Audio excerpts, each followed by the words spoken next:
शहर के अंदर ध्रुव, विनायक और अन्य लोगों ने अपना चेहरा बदल लिया क्योंकि उन्हें शहर में अस्थिरता का एहसास हो रहा था। वे अपनी भारी भावना को छिपा नहीं पा रहे थे। एक दिव्य अस्त्र की शक्ति वाकई भयावह थी। इसे सच्चे ईश्वरीय क्षेत्र के द्वितीय आकाश के एक योद्धा धीरज ने प्रेरित किया था। केवल सर्वोच्च 8 पारगेटरी नगर जैसी प्राचीन संरचना ही इस तरह के ऊर्जा आक्रमण का प्रतिरोध कर सकती थी। यदि यह बर्फ सम्राट शहर या अद्भुत पत्थर शहर जैसा शहर होता तो यह केवल एक ही प्रहार से ध्वस्त हो जाता। सावधान रहो, जिन लोगों पर कोई जिम्मेदारी नहीं है वे शहर के केंद्र की ओर पीछे हट जाएं। बाहरी शहर की रक्षात्मक शक्ति सीमित है। इसे दिव्य अस्त्रों की आक्रमण ऊर्जा को बेअसर करने के लिए बनाया गया है। इससे कोई फर्क नहीं पड़ता कि वे बाहरी शहर को तोड़ पाते हैं या नहीं। एक बार जब वे अंदर घुसने की हिम्मत करते हैं तो उनके लिए और भी खतरनाक स्थिति होती है। ध्रुव ने तुरंत आदेश दिया। वह शांत और गंभीर था और संरचनाओं के भस्म हुए हिस्से की पूर्ति के लिए लगातार आत्मिक चेतना को मुक्त कर रहा था। उसकी बात सुनकर बाहरी शहर में रह रहे कई योद्धा उसके द्वारा बनाए गए सुरक्षित मार्ग का उपयोग करते हुए शहर के केंद्र में चले गए। मुझे और अधिक शक्ति बढ़ाने दो, ईश्वर मेघ ने शहर के बाहर से कुछ देर विचार करने के बाद कहा। ईश्वर मेघ की कमर में 3 मीटर लंबी हड्डी की तलवार धंसी हुई थी। बात करते करते उसने अपना अंगरखा उठाया और तलवार पकड़ दी अचली। जब उसका हाथ तलवार को छूता तो एक दुर्भावनापूर्ण जानलेवा आभा काले धुएं के 36 प्रवाहों में फैल जाती जो लोगों की आत्मचेतना को अस्त व्यस्त कर सकती थी। भूतियां आत्मा तलवार ने 36 विनाशकारी गुफाओं की भूतियां आत्माओं को शरीर के रूप में इस्तेमाल किया। 10,000 वर्षों तक जानलेवा आभा धारण करने के बाद तलवार बुझ गई। भूतिया आत्मा तलवार 36 विनाशकारी गुफाओं का पवित्रतम एक दिव्य अस्त्र था। ईश्वर मेघ की आत्मा भूत प्रेतों में विलीन हो गई थी। उसने अपने खून से उन्हें भोजन दिया था। उसे तलवार अपने शरीर पर रखनी पड़ी ताकि वे उसका खून पीकर और भी ताकतवर बन सकें। जब उसने भूतिया आत्मा तलवार निकाली तो उसके शरीर से भूतिया आत्माओं की चीखें और चीखें निकलने लगीं, मानो वे रक्त के प्यासे राक्षस हों जो रक्त की गंध सूंघ सकते थे, जिससे उनमें सब कुछ निगलने की इच्छा पैदा हो गई। आखिरकार ईश्वर मेघ के शरीर से भूतिया आत्मा की तलवार निकाल ली गई, पर इस दौरान उन्हें ऐसा असहनीय दर्द झेलना पड़ा मानो कोई उनकी आंतें फाड़ रहा हो। दर्द से उनका चेहरा इतना विकृत हो गया था कि वह अब इंसानी चेहरा नहीं लग रहा था। जब भी ईश्वर मेघ यह भूतिया आत्मा तलवार बाहर निकालते उन्हें अपने खून और मांस की कीमत चुकानी पड़ती थी। यदि नाजुक समय नहीं होता तो ईश्वर मेघ इस तलवार का इस्तेमाल कभी नहीं करते, क्योंकि इस दिव्य तलवार ने उनके शरीर को बुरी तरह से नुकसान पहुंचाया था। भूतिया आत्मा की तलवार चीखते हुए उड़ी और उसके साथ धुंधले भूरे पंखों और पूंछों वाली 36 भूतियां आत्माएं घिसट रही थीं। ये 36 वस्तुएं आकाश को चीरती हुई चांदी के शहर की ओर बढ़ीं। भूतियां आत्माएं हवा में रुकीं और अपनी सारी शक्तियां तलवार पर छोड़ दीं। 36 अलग अलग जानलेवा धाराएं भूतियां आत्मा तलवार पर गिरीं। भूतियां आत्मा की तलवार ने मानो सीधे चांदी के शहर पर वार किया। इसने सारी बाधाएं, बंधन और संरचनाएं भेद दीं। फफ की आवाज के साथ पत्थर की तरह कठोर शहर की दीवार टूट गई और तलवार शहर के बाहरी इलाके में प्रकट हुई। धीरज के समूह द्वारा इस्तेमाल किए गए अस्त्र के विपरीत, जिसने पूरे शहर पर हमला किया था, भूतिया आत्मा तलवार ने केवल एक ही स्थान पर निशाना साधा था। तलवार की नोक पर एकत्रित शक्ति सबसे कठिन सुरक्षा को भी आसानी से भेद सकती थी। धीरज का समूह हिल गया। ईश्वर मेघ अत्यधिक दर्द से चीख उठे। उनका चेहरा पीला पड़ गया था। तलवार से बने छेद से 36 भूत प्रेत चीखते चिल्लाते हुए शहर के बाहरी क्षेत्र में घुस गए। ये 36 धूसर परछाइयां, जिनमें से प्रत्येक 100 मीटर से भी लंबी थी, यिन भूत, रक्त भूत और दुष्ट भूत को लिए हुए थीं। उन्होंने अपनी भयावह शक्तियों से चांदी के शहर के बाहरी क्षेत्र में संरचनाओं और अवरोधों को नष्ट करना शुरू कर दिया। ध्रुव का चेहरा नाटकीय रूप से बदल गया। उनकी चेतना के सागर में आंतरिक दुनिया के 5 शैतान दहाड़ते हुए बाहर निकले और 36 भूतियां आत्माओं पर हमला करने वाले 5 मूर्त डेमोगोर्गन्स में बदल गए। सूश सूश सूश, खोखली भूतियां आत्माएं और 5 डेमोगोर्गन आपस में उलझ गए। कुछ ही देर में आंतरिक दुनिया के 5 शैतान बुरी तरह घायल हो गए, क्योंकि वे आत्माओं के हमलों को सहन नहीं कर सके। ध्रुव को बहुत बुरा लगा और उन्होंने जल्दी से आंतरिक जगत के 5 शैतानों को अपनी चेतना के सागर में वापस बुला लिया। दरअसल ये 36 भूतियां आत्माएं शैतान घाटी की 36 विनाशकारी गुफाओं से निकली हुई घनीभूत जानलेवा आभा थीं। वे दुनिया के सबसे दुष्ट अस्तित्व थे और 10,000 से भी ज्यादा सालों से विकसित हो रहे थे। इसलिए ध्रुव ने जिन 5 शैतानों को अभी अभी बनाया था, वे उनका विरोध नहीं कर सके। भूत प्रेत इतनी ऊंची आवाज में चीख रहे थे कि लोगों की आत्मा छलनी हो जाए। वे बाहरी शहर में उड़ रहे थे और कई अवरोधों और बंधनों को तोड़ रहे थे। 36 भूतिया आत्माएं 36 घोड़ों की तरह थीं, जो हर जगह भूतिया आत्मा तलवार को खींच रही थीं। वे खुद संरचनाओं और बाधाओं को नहीं तोड़ सकती थीं, पर वे अपनी शक्तियों को दिव्य तलवार में डालकर तलवार का उपयोग करके हर जगह तबाही मचा सकती थीं। ईश्वर मेघ के शरीर से निकाली गई भूतियां आत्मा की तलवार ने एक ऐसी विनाशकारी शक्ति उत्पन्न कर दी थी जिसका कोई भी सामना नहीं कर सकता था। ध्रुव उससे बुरी तरह परेशान थे। पुनः प्राप्त करना। ध्रुव की उंगली पर रखी संग्रहण अंगूठी शानदार ढंग से चमक उठी। आत्मा संग्रह मोती फूट पड़ा और अपनी शक्तिशाली आत्मा चूषण शक्ति 36 भूतियां आत्माओं की ओर छोड़ दी। आत्मा संग्रह मोती के हमले की सीमा में वे सभी आत्माएं शामिल हो सकती थीं जिनका कोई अस्तित्व नहीं है। ध्रुव इसी तरह भूतियां आत्माओं को मारना चाहते थे क्योंकि यह हमेशा कारगर रहा था, पर इस बार वह गलत थे। आत्मा संग्रह मोती ने एक शक्तिशाली चूषण बल छोड़ा था जो किसी भी प्रकार की आत्मा को प्रभावित कर सकता था, पर ये 36 पवित्र भूतियां आत्मा तलवार के साथ एक हो गई थीं। हर बार जब आत्मा संग्रह मोती की आत्मा चूषण शक्ति भूतियां आत्माओं को अपनी ओर खींचती, तो भूतिया आत्मा तलवार उन्हें वापस खींच लेती थी। जिस भूतिया आत्मा पर मोती ने हमला किया था, उसे मोती की हमले की सीमा से दूर धकेल दिया जाता था। 36 भूतिया आत्माओं का कोई शरीर नहीं था, पर भूतिया आत्मा तलवार एक वास्तविक वस्तु थी। वे एक दूसरे की कमियों को पूरा करने के लिए एक ठोस संघ में विलीन हो गईं, जैसे कि उपयोगकर्ता ने पहले ही इस स्थिति का अनुमान लगा लिया हो। उन्होंने आत्मा संग्रह मोती के प्रभावों को कम कर दिया था। आत्मा संग्रह मोती कुछ भी नहीं कर सका। यह आत्माओं को प्रभावित कर सकता था, पर भूतिया आत्मा तलवार के कारण यह काम नहीं कर सकता था। 36 भूत प्रेत शहर के अंदर की बाधाओं और संरचनाओं को तोड़ते रहे। इसी गति से वे जल्द ही शहर की दीवार पर मौजूद सभी बाधाओं और संरचनाओं को नष्ट कर देते। बाधाओं और संरचनाओं के समर्थन के बिना धीरज ने अगर एक बार और हमला करने के लिए अपने अस्त्र का इस्तेमाल किया तो बाहरी शहर टूट जाता। इस क्षण ध्रुव को आखिरकार एहसास हुआ कि 7 प्राचीन गुटों से निपटना आसान नहीं था।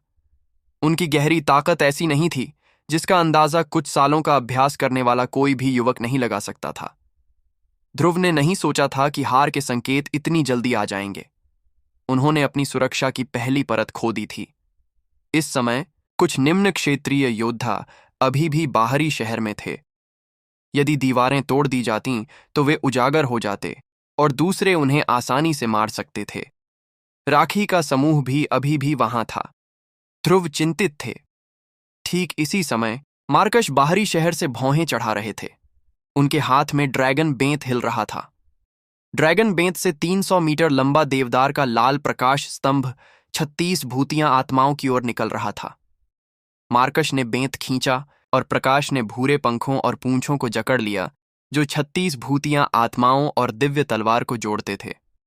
उन्होंने जोर से खींचा और ड्रैगन बेंत उनके पैरों के नीचे जमीन पर जोर से टकराई, जिससे एक जोरदार धमाके के साथ एक छेद हो गया। देवदार की लाल रोशनी वाले स्तंभ को किसी अदृश्य हाथ से नीचे खींच लिया गया।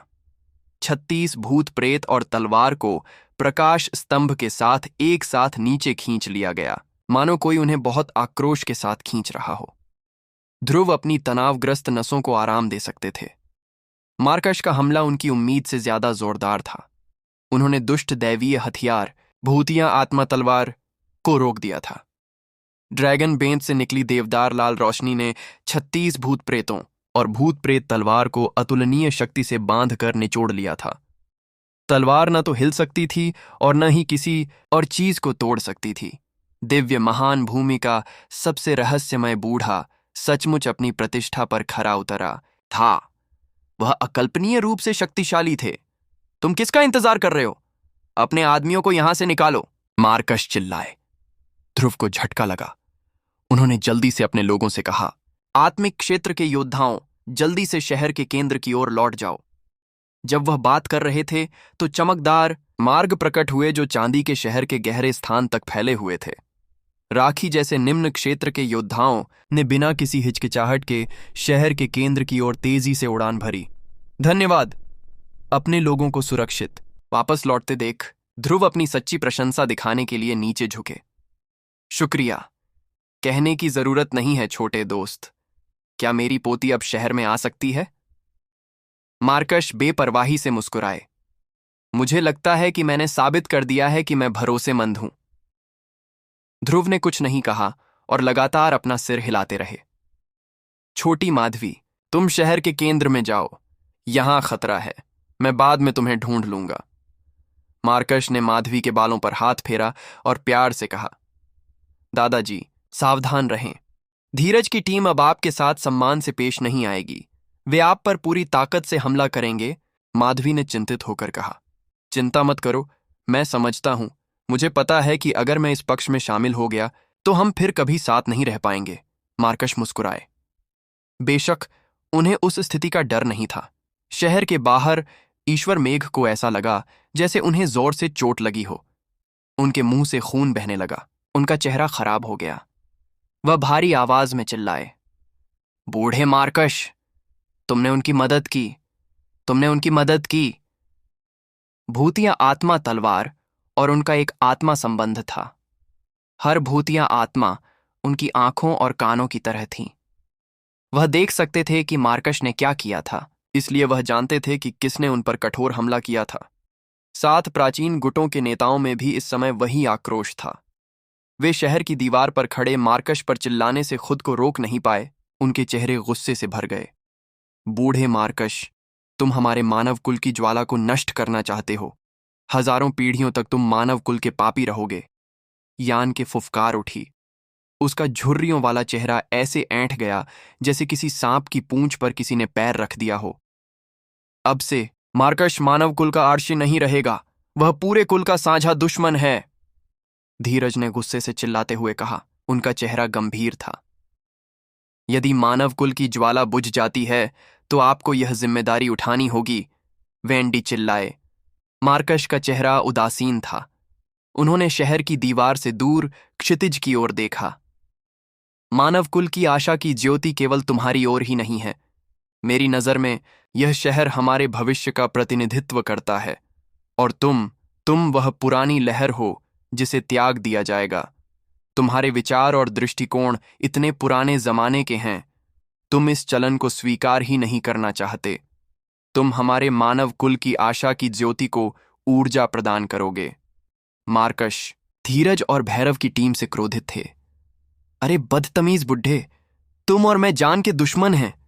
ईश्वर मेघ ने मार्कश को जरा भी सम्मान न देते हुए डांटा। मैं कसम खाता हूं कि मैं तुम्हारी हड्डियां जलाकर राख कर दूंगा। अगर तुम में ऐसा करने की क्षमता है तो यहां आओ। मार्कश मंद मंद मुस्कुराए। वह शहर की दीवार से दूर हटकर ध्रुव से बात करने लगे। क्या तुम पूरी तरह तैयार हो? एक बार धीरज का समूह हमला शुरू कर देगा तो यह लहर और भी शक्तिशाली हो जाएगी। तुम्हारा शहर कब तक विरोध कर सकता है? ज्यादा देर नहीं लगेगी। ध्रुव मुस्कुराए। वह थके हुए लग रहे थे। इस समय उनके एक्यूपंक्चर बिंदु ऊर्जा को छान रहे थे। उनकी सारक्यूई काफी हद तक खपत हो चुकी थी। अगर वह सारक्यूई की आपूर्ति जल्दी नहीं कर पाते तो बाहरी शहर की तो बात ही छोड़िए, वह शहर के केंद्र को भी पूरी तरह नियंत्रित नहीं कर पाते। बाहरी शहर रक्षा की पहली परत है। असल में लड़ाई तब होगी जब वे शहर में घुस जाएंगे। ध्रुव ने कुछ देर सोचा। मुझे समय चाहिए। मुझे 1 घंटा दो। उसके बाद मुझे इस शहर की रक्षा करने का पूरा भरोसा है। मैं तुम्हारे लिए 1 घंटा बचाने की कोशिश करूंगा। मार्कश ने सोचा। खैर, तुम्हें यह सुनिश्चित करना होगा कि जब तक तुम जिंदा हो मेरी पोती के साथ अच्छा व्यवहार करो। ध्रुव हैरान रह गए। उनका चेहरा जटिल और भारी हो गया। ओल्ड मार्कश, तुम। अगर मार्कश अपनी साधना के आधार पर ठीक थे तो माधवी को कौन नुकसान पहुंचा सकता था? अगर उन्होंने ऐसा कहा तो इसका मतलब था कि वह इस लड़ाई के बारे में इतना आश्वस्त नहीं थे। हालांकि मैं उनसे एक स्तर ज्यादा ताकतवर हूं, फिर भी वे 7 लोगों का समूह है। प्रसिद्ध दिव्य अस्त्र था जिसमें जादुई जीवन शक्ति थी। वह जादुई रूप से किसी मृत व्यक्ति को भी पुनर्जीवित कर सकता था। मार्शल स्पिरिट फ्रूट ट्री का वह चमत्कारी प्रभाव नहीं था, पर यह फल किसी भी योद्धा को एक नई मार्शल स्पिरिट प्राप्त करने में मदद कर सकता था। भारद्वाज ने मार्शल स्पिरिट फ्रूट ट्री को बाहर निकाला, अपने विचार का उपयोग करके 10 फलों में हेरफेर किया ताकि उनकी ऊर्जा उबलने लगे। सार शक्ति उपनिषदों को मोड़ दिया और आगे बढ़ गए। स्वर्ग और पृथ्वी की ऊर्जा अस्त व्यस्त हो गई, यहां तक कि मार्कश का पंचतत्व आदिम क्षेत्र भी प्रभावित हुआ। उसकी ऊर्जा दमित प्रतीत हो रही थी और उसे अधिकतम तक बढ़ावा नहीं मिल पा रहा था। सिफान की आस्तीनें चमक उठीं। एक गहरे सुनहरे रंग की नाव उछलती हुई उड़ी और पंच तत्वों के आदिम क्षेत्र में प्रवेश करते हुए विशाल समुद्र में गिर पड़ी। छोटी नाव के छूते ही समुद्र का पानी बहने लगा। ऐसा लग रहा था कि वह छोटी नाव हर तरह के पानी को सोख सकती है, चाहे वह असली हो या नकली। जब तक उसमें पानी की शक्ति थी, वह नाव सभी को प्रभावित कर सकती थी। मार्कश पर दबाव तुरंत दोगुना हो गया।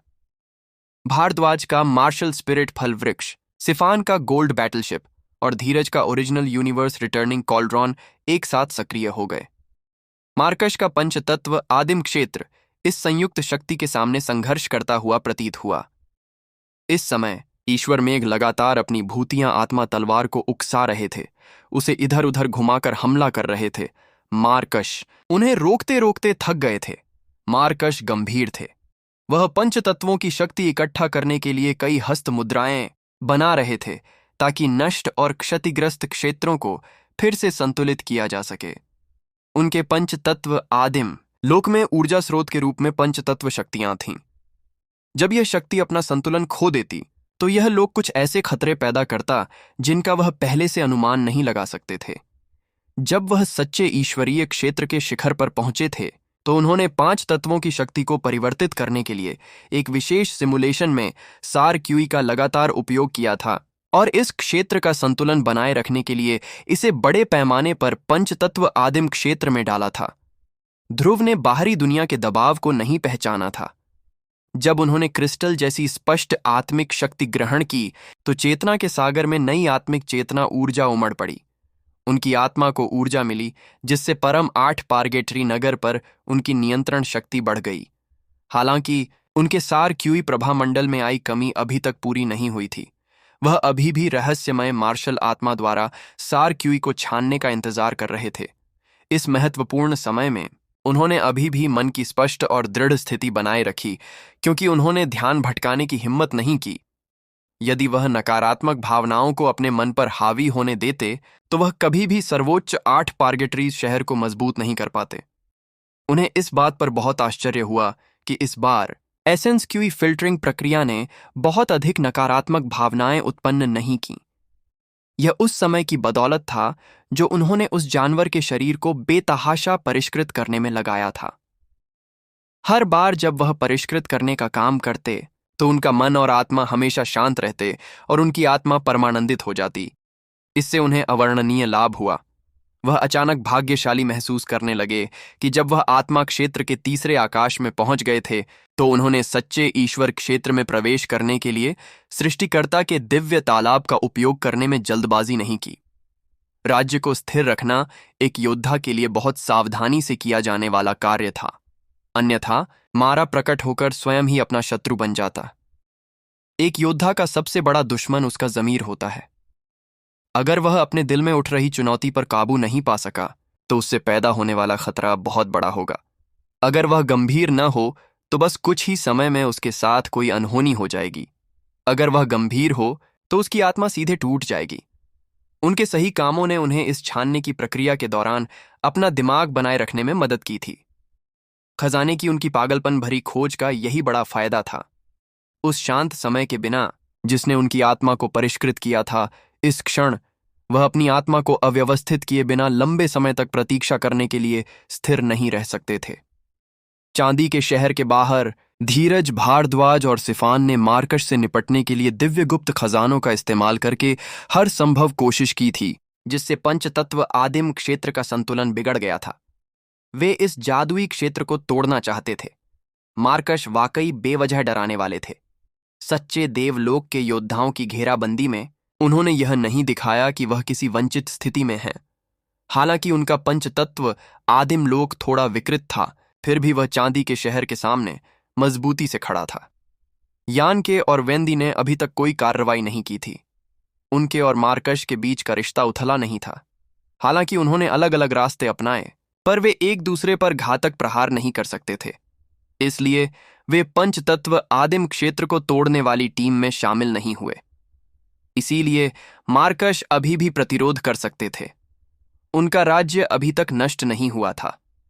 भैरव, धीरज, भारद्वाज और सिफान ने स्वर्ग मंदिर के स्वामी को ठंडे चेहरे से देखा। भैरव ने बनावटी मुस्कान बिखेरते हुए कहा, मेरे पास कोई दिव्य हथियार नहीं है। हाय, अगर मैं उनका इस्तेमाल करता हूं तो मेरे पास कुछ और नहीं बचेगा।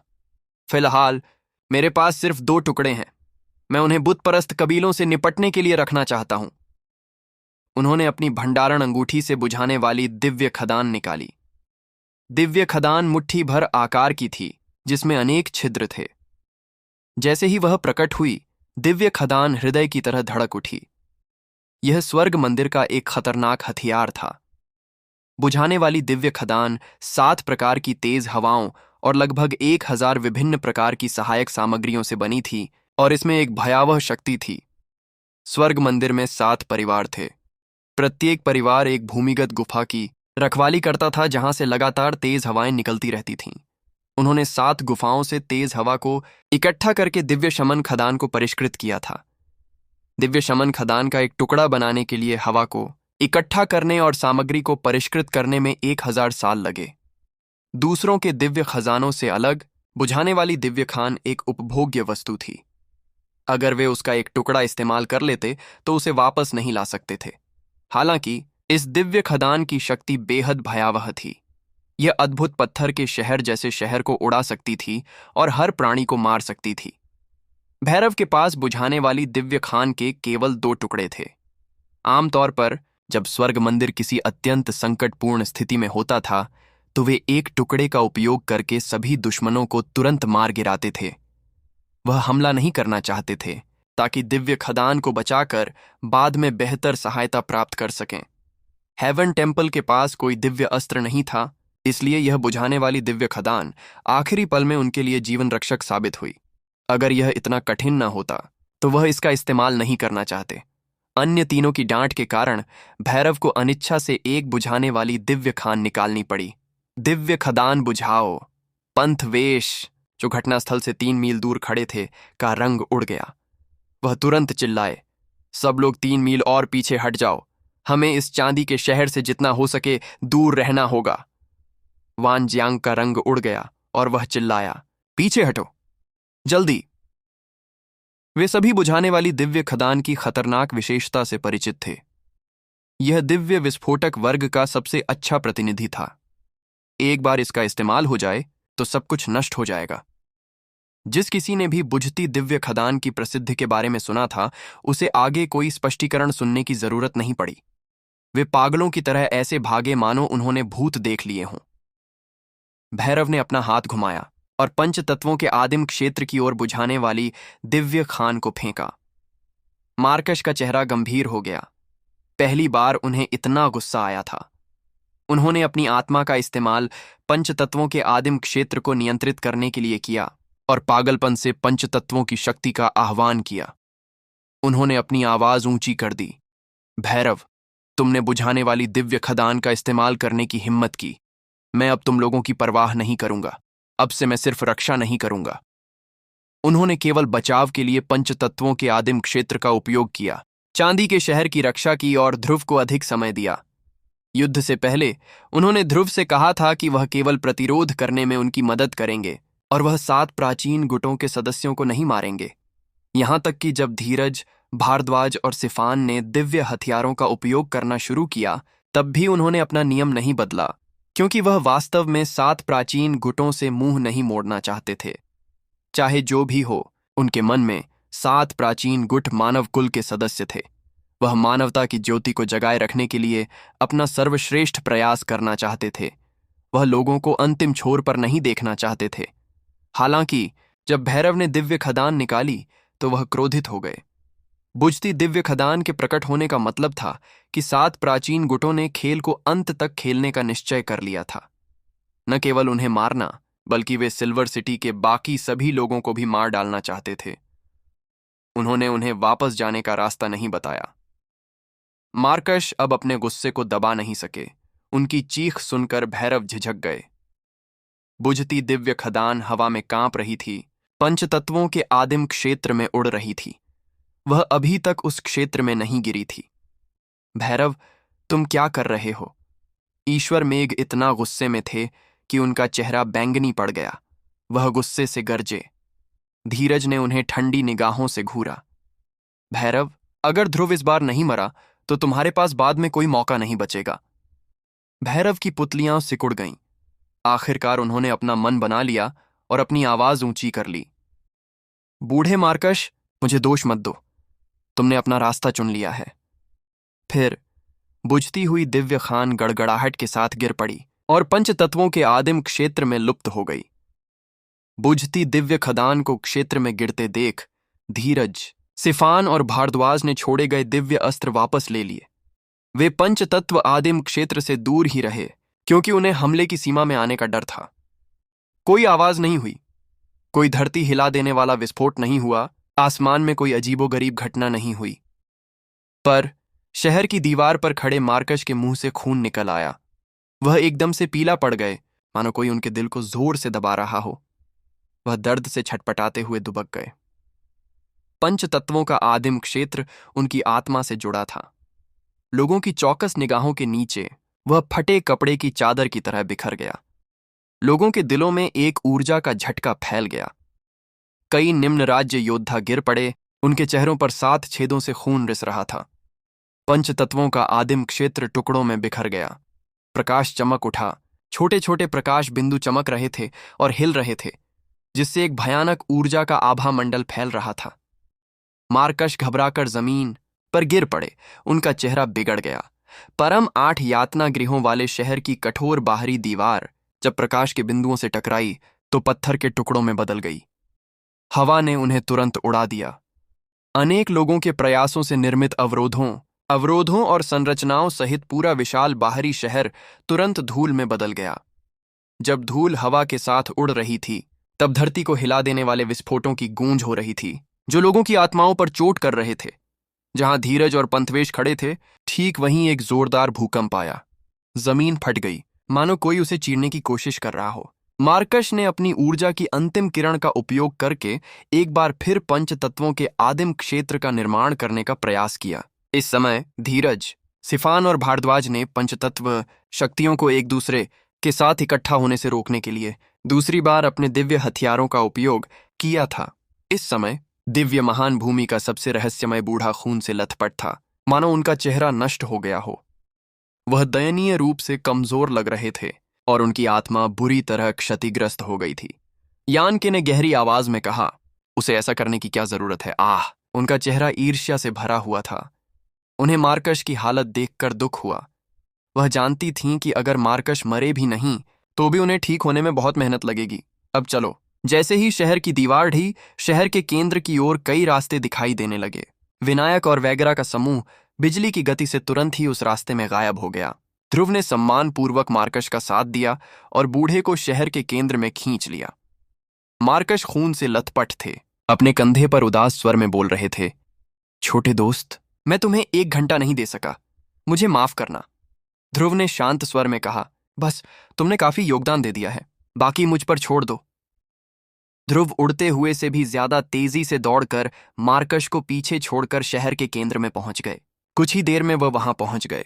विनायक कुटुंब, पुराना यांग परिवार, डार्क डेविल कबीले, विंग्ड कबीले और मानव कबीले के कई योद्धा अभी भी शहर के अंदर संरचनाओं और अवरोधों में सामग्री जोड़ने में व्यस्त थे। वे सभी गंभीर दिख रहे थे। माधवी, राखी, ओमकार, मयंक और 4 छोटी लड़कियां जोर जोर से बातें कर रही थीं, मानो उन्हें बाहर चल रही गर्मागर्म लड़ाई के बारे में पता ही ना हो। जब ध्रुव ने मार्कश को नीचे उतारा तो माधवी डर के मारे रोते हुए उनके पास आई। दादाजी, आपको क्या हुआ? विनायक, वैगरा और लूहभाष आगे बढ़े और मार्कश को सम्मानपूर्वक प्रणाम करके अपनी कृतज्ञता व्यक्त की। मार्कश के बिना शहर की दीवार पहले ही टूट चुकी होती और कई लोग पहले ही मारे जा चुके होते, जिससे ध्रुव को तैयारी का समय ही नहीं मिलता। मार्कश ने शांति से कहा, मैं ठीक हूं, 8 या 10 साल बाद मैं ठीक हो जाऊंगा। पर सिर्फ वही जानते थे कि उनका घाव कितना गंभीर था। उनके स्तर के योद्धा आसानी से घायल नहीं होते, पर एक बार चोट लग जाने के बाद पूरी तरह से ठीक होना आसान नहीं होता। जब माधवी ने उन्हें यह कहते सुना कि उन्हें ठीक होने में 8-10 साल लगेंगे, तो उसे तुरंत समझ आ गया कि उनके दादाजी को बहुत चोट लगी है। वह अपने आंसुओं को रोक नहीं पाई और सिसकने लगी। ध्रुव का चेहरा गंभीर था। उन्होंने दूसरों के सामने ऐसे खड़े होकर प्रतिज्ञा की, बूढ़े मार्कश ने हमारे लिए जो किया है उसे हम हमेशा अपने जहन में रखेंगे। हम मानव वंश की रक्षा के लिए उनके वचनों का पालन करेंगे। माधवी ने अपने सफेद दांत पीस लिए। उनका प्यारा चेहरा गुस्से से लाल हो गया। ये किसने किया? धीरज की टीम ने, है ना? आज नहीं तो कल मैं उनसे इसकी भारी कीमत वसूलने को कहूंगी। ध्रुव ने उनकी तरफ देखा। जल्द या बाद में इसकी कोई जरूरत नहीं है। उन्हें जल्द ही पता चल जाएगा कि उन्होंने क्या गड़बड़ की है। चिंता मत करो, मैं बूढ़े मार्कश को यूं ही नुकसान नहीं पहुंचाने दूंगा। मुझे पता है कि किसने ऐसा किया है। मैं उन्हें बिल्कुल भी आराम से नहीं रहने दूंगा। माधवी ने भारी स्वर में सिर हिलाया। मार्कश ने कमजोर आवाज में कहा, ध्रुव, क्या तुम तैयार हो? क्या हम पहुंच गए? उनका चेहरा गंभीर था। यही वह बात थी जिसे वह नजरअंदाज नहीं कर सकते थे। ध्रुव की आवाज शांत थी, पर उनके मुंह के कोनों से उनके बर्फीले ठंडे इरादे साफ झलक रहे थे। बस, आपने मुझे काफी समय दे दिया है। अगर 7 प्राचीन गुट शहर के केंद्र को तोड़ना चाहते हैं तो मैं उनकी आधी टीम को खो दूंगा। Boom boom! इतने सारे खजानों की बमबारी से शहर की विशाल बाहरी दीवारें ढह गईं। सभी अवरोध और संरचनाएं नष्ट हो गईं। धीरज का समूह हिल गया। विशाल धुंधले भूरे आकाश के नीचे उनके स्थान से शहर का केंद्र अकेला खड़ा था, मानो वह उनकी पहुंच में हो और वे किसी भी क्षण उसे बर्बाद कर सकते थे। शुरुआत से लेकर अब तक धीरज, ईश्वर मेघ और बाकी लोगों ने बहुत ऊर्जा खर्च की थी। उन्हें लगता था कि शहर की दीवार गिरते ही ध्रुव के लोग बेनकाब हो जाएंगे। उस समय वे उसके आदमियों को आसानी से मार सकते थे।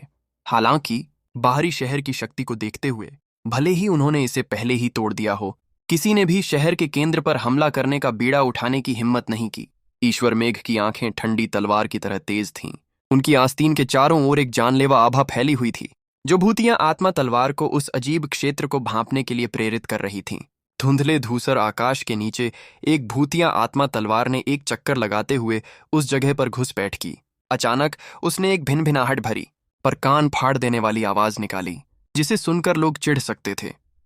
ईश्वर मेघ ने अपना चेहरा बदला और डर के मारे चिल्लाया, वह जगह खतरनाक है। वहां बहुत सारी अदृश्य बाधाएं और संरचनाएं हैं। बाधाओं की संख्या बाहरी शहर से कई गुना ज्यादा है। उसके बाद धीरज, भैरव, भारद्वाज और सिफान ने मुंह फेर लिया। भैरव गुस्से से बोले, धिक्कार है! उस लड़के ने यह कैसा ताना बाना बनाया है? इसे तोड़ना इतना मुश्किल क्यों है? अगर मुझे पहले पता होता तो मैं उस शहर को खत्म करने से पहले ही यहां आ जाता। हमें उन्हें पहले ही मार देना चाहिए था। सभी लोग चुप रहे, क्योंकि उनके दिलों में आक्रोश तीव्र गति से उमड़ रहा था। यहां आने से पहले उनमें से किसी ने भी नहीं सोचा था कि इन गद्दारों के समूह से निपटना इतना मुश्किल हो सकता है। उनकी नजर में विनायक और ध्रुव बस 2 जोकर थे, और इस दुनिया से उनके अस्तित्व का नामो निशान मिटाना उनके लिए बहुत आसान था। हालांकि जब उन्होंने काम शुरू किया तो उन्हें पता चला कि हकीकत उनके अनुमान से कहीं ज्यादा थी। यह तो बस शहर की बाहरी दीवार थी, पर इसमें उन्हें बहुत ज्यादा कीमत चुकानी पड़ी थी। धीरज ने जोर देकर कहा, चूंकि यह इस हद तक बढ़ गया है, हमें उन्हें मार डालना चाहिए। आक्रोश का बीज बो दिया गया है। अगर वे भविष्य में और मजबूत हो गए तो हम जो आज यहां मौजूद हैं उनके दुर्भावनापूर्ण प्रतिशोध से बच नहीं पाएंगे। ध्रुव ने उन्हें कई अनचाहे अनुभव दिए थे। शुरू में तो उन्हें ध्रुव की कोई परवाह नहीं थी, पर अब उन्हें इसका पछतावा हो रहा था। सब जानते थे कि ध्रुव कितना संवेदनशील थे। आखिरकार उन्होंने उनकी क्षमता पहचान ली। अब किसी की हिम्मत नहीं थी कि उन्हें नीची नजर से देखे। अब से वह उनका सबसे खतरनाक दुश्मन बन गए थे।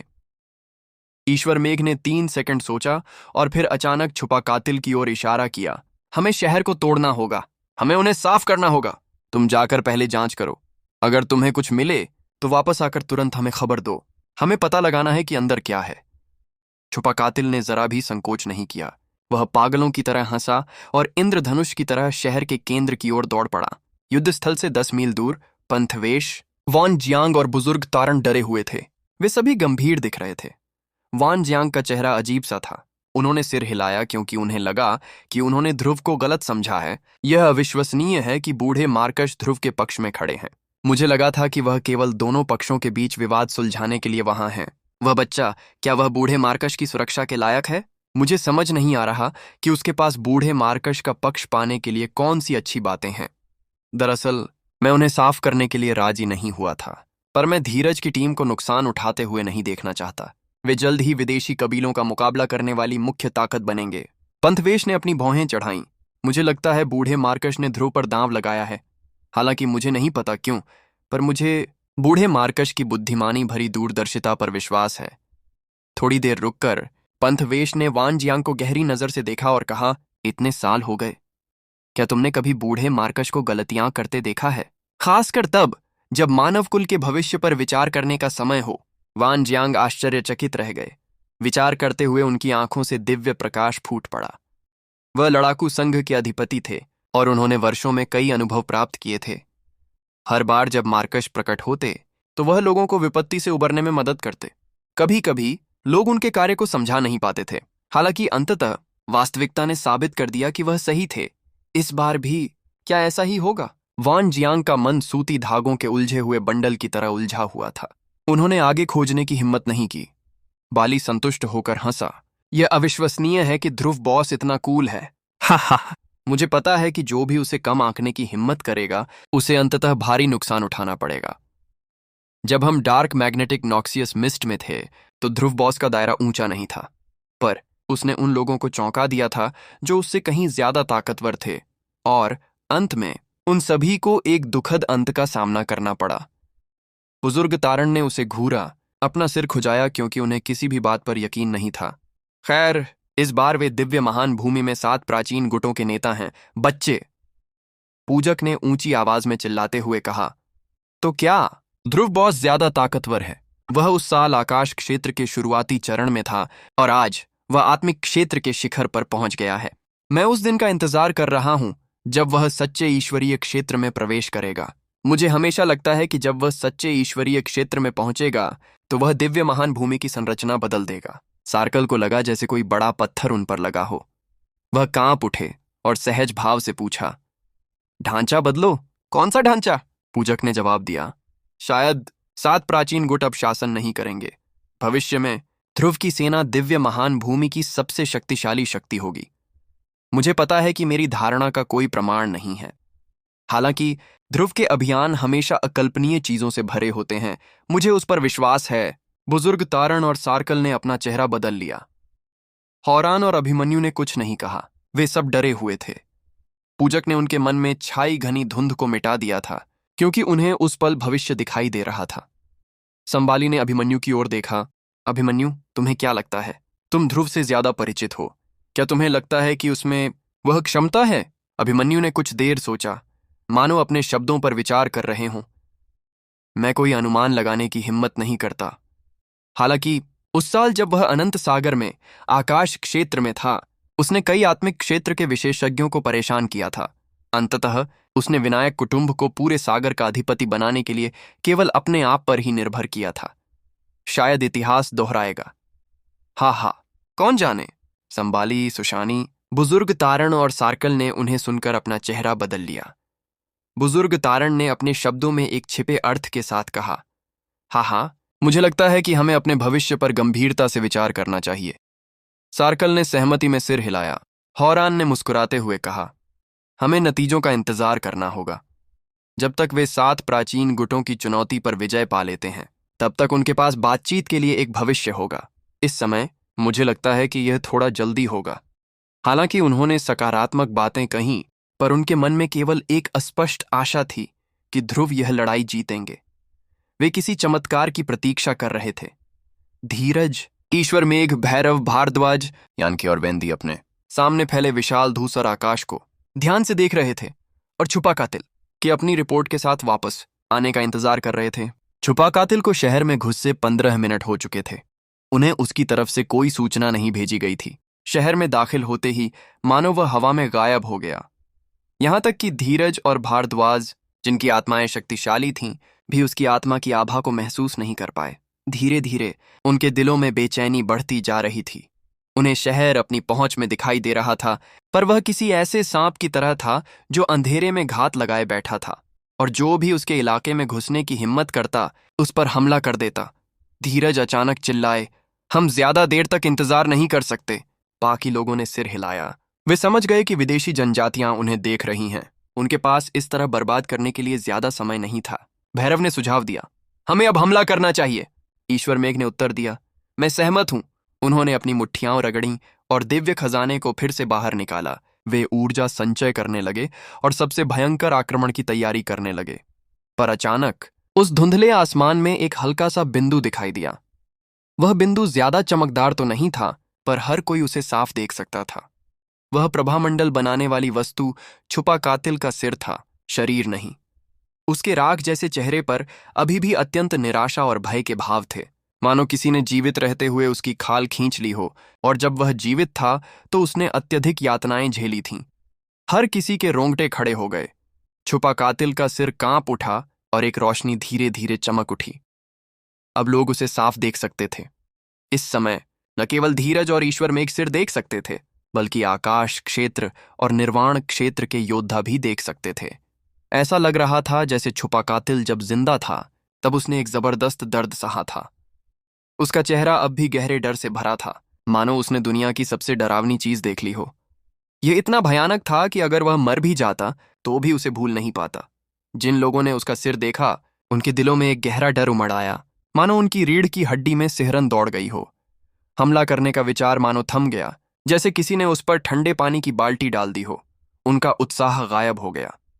10 मील दूर से पंथवेश और वानजियांग जैसे सच्चे देव क्षेत्र के विशेषज्ञों ने भी सिर को देखा। उनके चेहरे अजीब हो गए। लोगों की निगाहों के सामने छुपा कातिल का चेहरा अचानक से हिल गया और एक विलक्षण मुस्कान फूट पड़ी। धमाका! उसका सिर फट गया। खून ऐसे बिखरा मानो कोई ब्रश से खून में डुबोकर हवा में 2 बड़े बड़े शब्द लिख रहा हो, यहां आओ। ये तो उकसावा था, नग्न उकसावा। भले ही वह एक मूर्ख योद्धा था, पर इन 2 खूनी शब्दों को देखकर वह शहर के लोगों के दुर्भावनापूर्ण इरादे को समझ सकता था। पंथवेश और वानजियांग कुछ भी नहीं कह सके। उनके जबड़े विस्मय से खुले रह गए। इस समय क्या उस शहर के लोगों को भयभीत नहीं होना चाहिए? क्या उन्हें चिंतित नहीं होना चाहिए? क्या उन्हें हताश नहीं होना चाहिए? क्यों? उन्हें किसी चीज या किसी से डर क्यों नहीं लगता था? धीरज, ईश्वर मेघ और भैरव ऐसे लग रहे थे जैसे किसी ने उन्हें जोर से थप्पड़ मारा हो, उनके चेहरे पर रौंद दिया हो। उनके चेहरे पर अजीब से भाव थे। यह उनका अब तक का सबसे बड़ा अपमान था। उन्होंने उन्हें इस तरह उकसाने का साहस कैसे किया? उन्होंने दिव्य महान भूमि के कई हजार साल पुराने शासकों, 7 प्राचीन गुटों के स्वामियों को उकसाया था। ईश्वर मेघ पागलपन से फूटते हुए बोले, मैं कुछ नहीं कर सकता। वह उछले, भूतिया आत्मा की तलवार पकड़ी और आगे की ओर तेजी से बढ़े। उस विशाल धुंधले धूसर क्षेत्र में गायब हो गए। धीरज, भैरव और बाकी लोगों ने उदास और दुष्ट चेहरा बना लिया। वे झिझक रहे थे, पर बाद में वे अजीब तरह से चीखते और गरजते हुए अपने दिव्य हथियार निकालकर उस क्षेत्र में कूद पड़े। उन्हें सावधान रहने, रणनीति बनाने या पूरी तस्वीर की परवाह नहीं थी। उनके दिमाग से सब कुछ बह गया था। उनका खून खौल रहा था। उनके गौरव और प्रतिष्ठा को कुचला जा रहा था और वे इसे बर्दाश्त नहीं कर सकते थे। वे भूल गए कि उन्हें और ध्यान से निरीक्षण करना चाहिए था, बर्बर लोगों की तरह शहर पर मंडराते हुए केवल हत्या के विचार से। वेंदी का चेहरा लाल हो गया। वह गरजते हुए बोले, बहुत घमंडी, बहुत घमंडी। अगर ये नहीं मरे तो हम गुस्से से मर जाएंगे। बूढ़े मार्कश ने क्या चुना है? घमंडी! मैं इतने सालों से दिव्य महान भूमि में हूं, पर मुझे उसके जैसा घमंडी बच्चा नहीं मिला। पागल, एक पागल। यानके ने दांत पीस लिए। कोई आश्चर्य नहीं कि धीरज उन्हें बर्दाश्त नहीं कर सकी। वे बहुत घमंडी हैं। गुस्से से उनका चेहरा सिकुड़ गया और उनके दिल में एक जानलेवा इरादा जाग उठा। 5 सच्चे ईश्वरीय क्षेत्र के विशेषज्ञ इतने गुस्से में थे मानो किसी ने उनके पूर्वजों की कब्रों पर धावा बोल दिया हो। अब उन्हें किसी बात का डर नहीं था, बस वे शहर में घुसकर अपना कत्लेआम जारी रखने की कोशिश कर रहे थे। शहर के केंद्र में ध्रुव के चेहरे पर हल्की सी मुस्कान आ गई। उनका चेहरा मानो ठंडा पड़ गया था। वे सचमुच आते हैं, पता चला है कि 7 प्राचीन गुटों के तथाकथित नेता अगर कोई उनके दुखते स्थानों पर छुरा घोंप दे तो वे पागल हो जाते हैं। माधवी ने तालियां बजाईं क्योंकि अब उसे बेहतर महसूस हो रहा था। शाबाश, हालांकि तुम भिखारी जैसे दिखते हो, पर एक बार जब तुम कुछ करते हो तो तुम्हारा करिश्मा अलग ही होता है। मुझे पसंद है। काफी मर्दाना, काफी घमंडी। मार्कश खांसी से अपनी पोती को परेशान करने की कोशिश करते हुए बोले, छोटी माधवी, तुम्हारे दादाजी अभी मरे नहीं हैं। तुम्हारे जीवन की सबसे महत्वपूर्ण चीज मेरी इजाजत का इंतजार कर रही होनी चाहिए। उसे अपने ऊपर हावी मत होने देना। वह पागल आदमी है। मैं तुम्हें उसके साथ रिश्ता रखने की इजाजत नहीं दूंगा। हालांकि उनकी आंखों में मुस्कुराहट की चमक थी। जाहिर है उन्हें अच्छा लग रहा था। धीरज और ईश्वर मेघ ने उन्हें नुकसान पहुंचाने के लिए हाथ मिला लिया था। ऐसे हालात में सभी को गुस्सा आना चाहिए। हालांकि मार्कश एक नेक और संयमी इंसान थे, फिर भी वह एक इंसान ही थे और इंसान को अपना बदला सही समय पर लेना चाहिए। धीरज के समूह को एक सांप की तरह व्यवहार करते हुए, जिसे अपनी पूंछ पर कुचला गया हो, आक्रोश से उत्तेजित होते हुए देखकर उन्हें बहुत आराम महसूस हुआ और वह उन पर थूक भी सकते थे। शायद उनके अच्छे मूड की वजह से उनका पीला चेहरा थोड़ा सा चमक उठा था। जब उन्होंने ध्रुव को देखा तो उन्हें लगा कि उन्हें यह युवक और भी ज्यादा पसंद आने लगा है। कुछ समय पहले तक मार्कश अभी भी एक जिंदा दिल, उत्साही युवा योद्धा थे। वह दिव्य महान भूमि पर प्रमुखता से खड़े रहते थे, जिससे कई दिग्गजों को सिरदर्द होता था। उस समय के घमंडी मार्कश को देखकर ऐसा लग रहा था जैसे वह उन वर्षों में लौट गए हों। उन्हें एक अद्भुत अनुभूति हो रही थी। माधवी ने ठुड्डी ऊपर उठाई और आंखें सिकोड़ते हुए मुस्कुराई। उसने हवा में एक मुक्का मारा और खुशी से बोली, मुझे वो ऐसे ही पसंद है। उसके मुकाबले मानू और ओपेक्सर बहुत कमजोर हैं। ध्रुव को देखते ही उनकी खूबसूरत आंखों में तारे चमक उठे। यान गेगे, तुम शादीशुदा तो नहीं हो ना? तुम मेरे बारे में क्या सोचते हो? उनकी बात सुनकर बुज्जी, जहरीली और राखी काफी असहज हो गईं। ध्रुव थोड़ा कांप उठे, पर ऐसा इसलिए नहीं था क्योंकि माधवी ने उन्हें चौंका दिया था। ध्रुव ने अचानक अपने शरीर में एक रहस्यमयी ऊर्जा का संचार महसूस किया। यह रहस्यमयी मार्शल स्पिरिट द्वारा छन कर आई शक्ति की दूसरी लहर थी।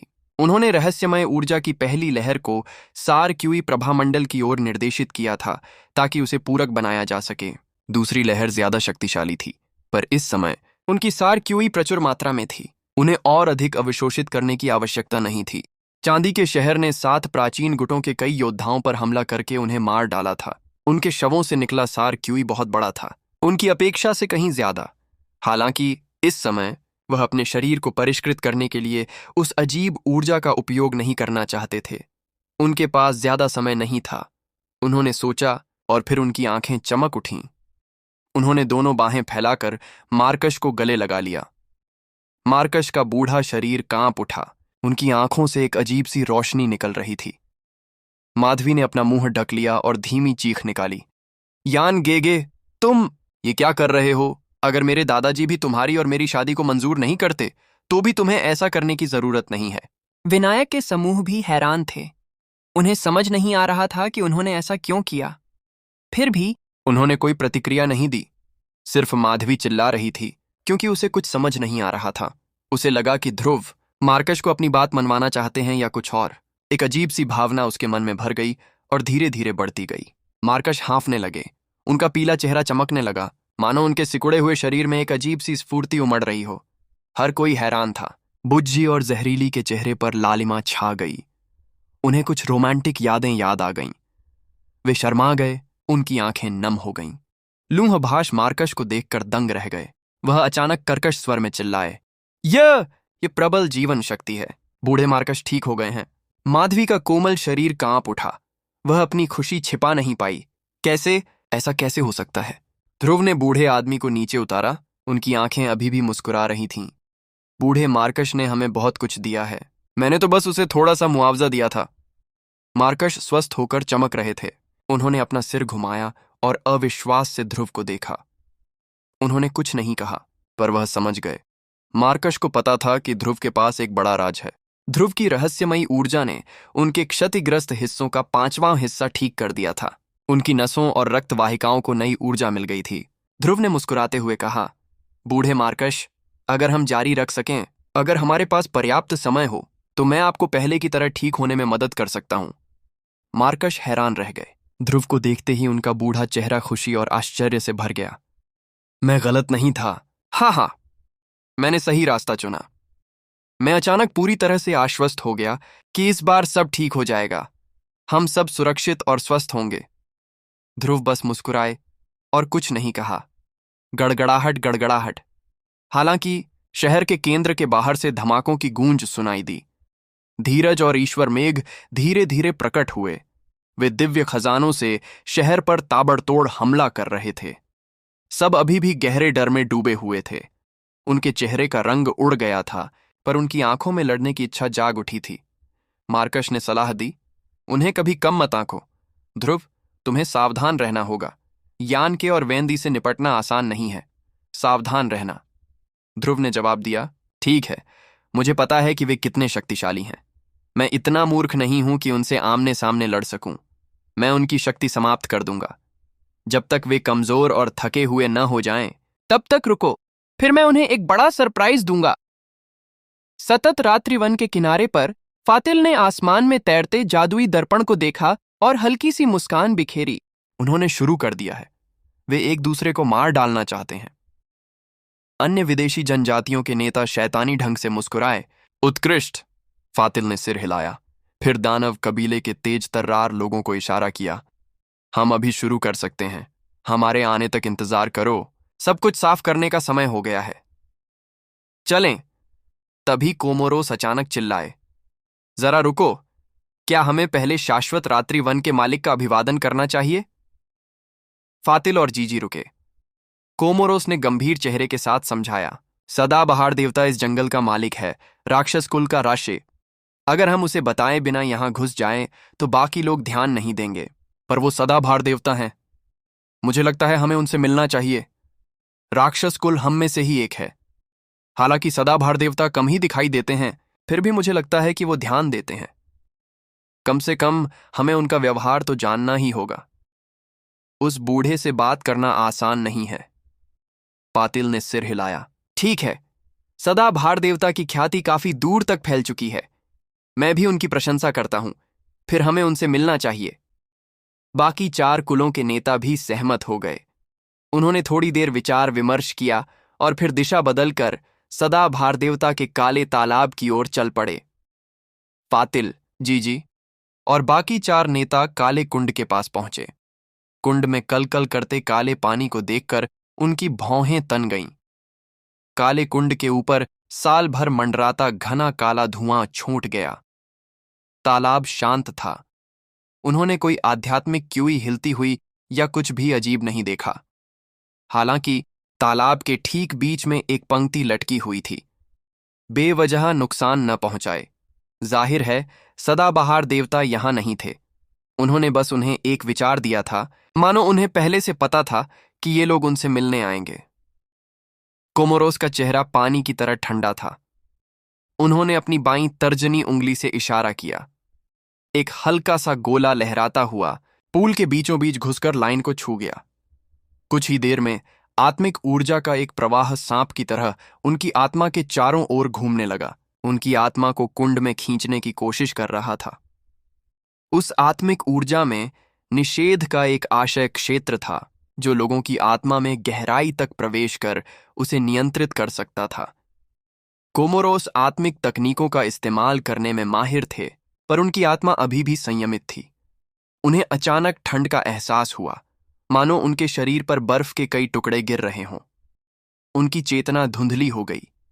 फातिल और जीजी, दानव कबीले के 2 प्राचीन परिवारों के नेता, दूसरों की आंखों में डर देख सकते थे।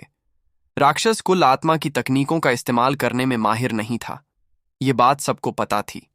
सामान्य ज्ञान के अनुसार अगर सदाबहार देवता के पास अलौकिक शक्तियां भी होतीं तो भी वह कोमोरोस को कभी नहीं रोक पाते। इसके अलावा वह खुद पर हमला नहीं कर रहे थे। यह तो बस एक आत्मा का इरादा था जो उन्होंने छोड़ दिया था। कोमोरोस की आत्मा इतनी दबा दी गई थी कि वह जरा भी हिलडुल नहीं सकते थे।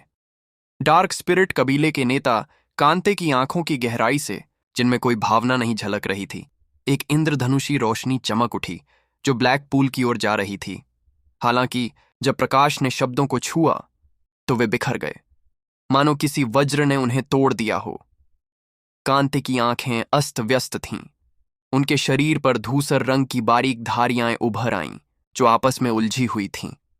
वे बिखरे हुए प्रकाश बिंदुओं से जुड़कर उन्हें उनकी आत्मा की ओर खींच रही थीं। लाश कबीले का मुखिया अभी भी अपने बड़े ताबूत में था। हालांकि उसने एक मोटी लाश क्यों ही फैला दी, जिससे काला तालाब फैल गया और ढक गया। काफी देर बाद बड़ा ताबूत अचानक हिल गया। अंदर से चटकने की आवाजें गूंजीं, मानो कोई हड्डियों को काट रहा हो। यह बहुत ही भयावह था। उसकी लाश क्यों बिखर गई और उसे फिर से इकट्ठा नहीं किया जा सका। 3 यमराज अभी हेइतियान और हेड्स उस धुंधले प्रभामंडल की रक्षा के लिए स्थिर खड़े थे, जिसके अंदर एक भ्रामक छवि तैर रही थी। ऐसा लग रहा था जैसे वह काले कुंड की हलचल को महसूस कर रही हो। थोड़ी देर बाद उस धुंधले प्रभामंडल से एक कांपती हुई आत्मा का प्रवाह निकला, जिसे केवल 3 यमराज ही महसूस कर सकते थे। यमराज अभी डर के मारे बेहोश हो गए। वे चिल्लाए, सदाबहार देवता 10वें स्तर पर एक कदम आगे बढ़ चुके हैं। वह दिव्य क्षेत्र का उपयोग करना जानते हैं। उनका आशय क्षेत्र विचार उत्पन्न कर सकता है और उसे अपने शरीर में वापस भेज सकता है, भले ही वह 10,000 मील दूर ही क्यों न हो। उनकी बात सुनकर डार्क स्पिरिट कबीले के कोमोरोस और कांते कांप उठे। बाद में उनके चेहरे सामान्य हो गए। जिस इरादे ने उन्हें प्रभावित किया था वह चुपचाप बिखर गया। ब्लैक पूल हमेशा की तरह अभी भी शांत था। 5 कुलों के नेता इतने सहज नहीं थे। केवल फातिल और जीजी ही कुछ देर में खुद को संभाल पाए। उनकी आंखें शांत और गहरी थीं। फातिल ने कुछ देर सोचा और फिर धीमे स्वर में बोला, मुझे इस महाद्वीप पर राक्षस कुल के ऐसे अजेय विशेषज्ञ देखने की कभी उम्मीद नहीं थी। कोई आश्चर्य नहीं, इतने सालों से हम विदेशी धरती की खाली जगहों में बंद थे। वहां के हालात बहुत कठिन थे। हमारा राज्य और हमारी शक्ति आगे नहीं बढ़ पाई, बल्कि क्षीण हो गई। मानव कुल के अलावा राक्षस कुल भी उन जातियों में से एक है जो दिव्य महान भूमि में ही रहीं। उन्हें इस समृद्ध भूमि की ऊर्जा प्राप्त करने का अवसर मिला है। सबने सिर हिलाया। जीजी ने अपनी ठुड्डी रगड़ी और फिर मुस्कुराए, लगता है हमें राक्षस कुल पर ज्यादा ध्यान देना होगा। सदाबहार देवता ने हमें आगाह करने के लिए एक विचार छोड़ा था। वह हमारा ऑपरेशन रोकना नहीं चाहते थे। इसका मतलब है कि वह उदारवादी हैं। अच्छा है, हमें असल में राक्षस कुल को अपने साथ शामिल करने की जरूरत नहीं है। वे इतने सालों से मानव कुल के साथ हैं। चूंकि उन्होंने वह दर्द नहीं झेला जो हमें सहना पड़ा, इसलिए उन्हें मानव कुल से कोई खास नाराजगी नहीं है। फातिल ने कहा, सावधान रहो, इस जंगल को ज्यादा नुकसान मत पहुंचाओ। यह जगह वैसे भी राक्षस कबीले का इलाका है। बाकी 4 कुलों के नेता सिर हिलाए, बिना नहीं रह सके। सदाबहार देवता के इरादों के क्षेत्र ने उन्हें 4 आर्षजनियों की भूमि के खतरनाक पहलू दिखा दिए थे। उन्हें ज्यादा सावधान रहना चाहिए। चाहे वह कोई भी युग रहा हो, दैत्यवंश हमेशा सबसे मजबूत वंशों में से एक रहा। प्राचीन काल में कई जातियां क्रूर युद्धों के माध्यम से अलग अलग हो गई थीं। यहां तक कि सबसे भयानक कबीले को भी अपनी वंशावली बचाने के लिए विदेशी भूमि में छिपना पड़ा था। हालांकि राक्षस कबीला दिव्य महान भूमि में सुरक्षित रह सकता था। इस बिंदु से राक्षस कबीले का डर व्यर्थ नहीं था। सदाबहार देवता की शक्तिशाली शक्ति ने इन लोगों पर गहरा प्रभाव डाला था। शहर के अंदर आकाश विशाल और धुंधला था। अनगिनत अवरोध, संरचनाएं और अवरोध, जिन्हें नंगी आंखों से नहीं देखा जा सकता था, हर जगह घनीभूत रूप से स्थापित थे। जमीन के नीचे हजारों लाखों पदार्थ जमा थे, जिनसे एक प्रभावशाली प्रकाश निकल रहा था। ऊर्जा की धाराएं विशेष चैनलों से होकर अवरोधों और संरचनाओं को ऊर्जा प्रदान करती थीं, जिससे 8 शुद्धिकरणों वाला यह शहर एक पहाड़ की तरह अडिग खड़ा था। जब सच्चे ईश्वरीय क्षेत्र के विशेषज्ञ धीरज और ईश्वर मेघ इस जगह पर पहुंचे, तो वे एक अजीब दुनिया में पहुंच गए। वहां न सूरज था, न चांद, न तारे। उन्होंने न पहाड़ देखे, न नदियां, बल्कि एक शांत असीम क्षेत्र देखा। इतने सारे अदृश्य बंधन और अवरोध चुपचाप काम कर रहे थे। धीरज की टीम को ऐसा लग रहा था जैसे वे कीचड़ के गड्ढे में धंस गए हों। अदृश्य स्पर्शक उनकी तंत्रिकाओं और तंत्रिकाओं को उत्तेजित कर रहे थे, जिससे वे चिड़चिड़े हो रहे थे। उन सभी के पास सच्चे ईश्वरीय क्षेत्र का साधना आधार था, जिसमें अद्भुत शक्ति थी। उनके शरीर में ऊर्जा फटते ज्वालामुखी के समान थी। समय समय पर उनमें से एक अद्भुत ऊर्जा प्रवाहित होती रहती थी, वे अपनी ऊर्जा को स्वर्ग और पृथ्वी की ऊर्जा के साथ प्रतिध्वनित करके उस प्रकार की शक्ति उत्पन्न कर सकते थे और अकल्पनीय अलौकिक क्षमताएं उत्पन्न कर सकते थे। हालांकि जब उन्होंने इस क्षेत्र में प्रवेश किया तो उनकी इंद्रियां और स्वर्ग और पृथ्वी के साथ संबंध बलपूर्वक काट दिए गए। उनकी पहचान अंतहीन अंधकार में खोती जा रही थी। चारों ओर घना अंधकार था। उन्हें कोई वस्तु या कोई अजीब घटना दिखाई नहीं दे रही थी। उनकी आत्मिक ऊर्जा क्षीण हो गई थी और उनका सार क्यों क्षीण हो गया था। उनके शरीर की जीवन शक्ति कुछ अदृश्य सिद्धांतों द्वारा वश में कर ली गई थी। धीरे धीरे वे अपने रक्त और आभामंडल को नियंत्रित नहीं कर पा रहे थे। इस क्षेत्र में अवरोधों और आशय क्षेत्र के कार्य थे। उम्र बढ़ना, कमजोर होना और कम होना। ये प्रकृति के नियमों को बदल सकते थे जिससे उनकी ऊर्जा अशांत हो सकती थी। 8 अलग अलग कोनों पर मौजूद अवरोधों और संरचनाओं की शक्ति ने अस्पष्ट रूप से 8 दरवाजे बनाए जिन्हें नंगी आंखों से नहीं देखा जा सकता था, पर आत्माएं उन्हें छू सकती थीं। ये 8 दरवाजे पूर्व, पश्चिम, दक्षिण, उत्तर, ऊपर, नीचे सहित 6 दिशाओं में स्थित थे, जबकि अन्य 2 लगातार अपना स्थान बदलते रहते थे। इनसे मिलकर बना था परम 8 पुर्गेटोरीज शहर, जो इस शहर की रहस्यमयी विशेषता थी। धीरज का समूह इस असामान्यता को महसूस कर सकता था। उन्होंने अपनी आत्मचेतना का इस्तेमाल करके उस इलाके का जायजा लिया और अंदर जाने का रास्ता ढूंढने के लिए 8 दरवाजों तक पहुंच गए। वे चमकते हुए दिव्य अस्त्र शस्त्र धारण किए हुए थे। उनके शरीर के चारों ओर प्रबल ऊर्जा का प्रवाह उमड़ रहा था, जिससे उनकी रक्षा के लिए विशेष ढालें बन रही थीं। धीरज पश्चिम के दरवाजे पर आईं। वह चौंक गईं। उनका चेहरा गंभीर हो गया। उनके हाथ में मूल ब्रह्मांड लौटाने वाली कड़ाही भिनभिना उठी, मानो उसने कुछ अजीब देख लिया हो। एक महिला प्रकट हुई जो बिल्कुल उनके जैसी ही लग रही थी। उसने भी वैसे ही कपड़े पहने थे। उसका रूप, रंग और चाल ढाल भी वैसा ही था। यहां तक कि उसके हाथ में भी वही मूल ब्रह्मांड में लौटने वाली कड़ाही थी। धीरज ने उस महिला की ओर देखा। उनका चेहरा